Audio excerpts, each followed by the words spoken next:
Hello friends, আসসালামু আলাইকুম। চলো আজকে আবার একটা মিনি ব্লগ নিয়ে তোমাদের সামনে হাজির হয়েছি।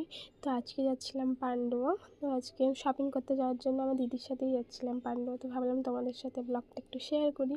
তো দেখো আমি আমাদের বাড়ি থেকে হেঁটে হেঁটে যাচ্ছিলাম, টোটো করে পান্ডুয়া যেতে হয় আমাদের। পাপা গাড়ি নিয়ে চলে গেছে, সেই কারণে গাড়ি করে যাইনি, তো টোটো করে যাবো বলে হাঁটছিলাম। তো সামনেরটা হচ্ছে আমার দিদি, তো টোটো করে এখন যাচ্ছি আমি।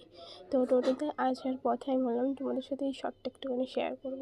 তো দেখো এই স্কুলটায় আমিও পড়াশোনা করেছি। তো যখন দেখছিলাম যে মেয়েগুলো স্কুল ড্রেস পরে যাচ্ছে, তো আমিও খুব মিস করছিলাম, কারণ আমিও স্কুল থেকে হাই সেকেন্ডারি পাস করে বেরিয়ে এসেছি।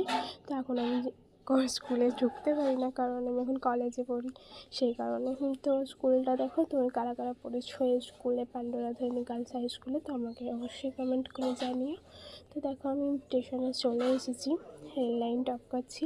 ওভারব্রিজ দিয়ে যাইনি, কারণ অনেকটা হাঁটতে হয়, অনেক কটা সিঁড়ি, প্রচণ্ড পায়ে যন্ত্রণা করে, সেই কারণে আমি সিঁড়িতে যাইনি, রেল লাইন দিয়ে টপকে চলে যাচ্ছি, তাড়াতাড়ি করে যাতে তাড়াতাড়ি হয়ে যায়।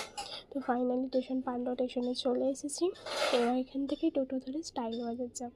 তো দেখতেই পাচ্ছ খুবই তাড়াহুড়োর মধ্যে আছি। তো দেখো এখন হেঁটে যাচ্ছি। তো তোমরা কারা কারা স্টাইল বাজার চেনো আমাকে অবশ্যই এসএমএস করে। দেখো ফাইনালি আমি স্টাইল বাজার চলে এসেছি। চলো পরের ব্লগে দেখা হচ্ছে, আমি কী কী শপিং করলাম তোমাদের সাথে আবার শেয়ার করবো। চলো টাটা।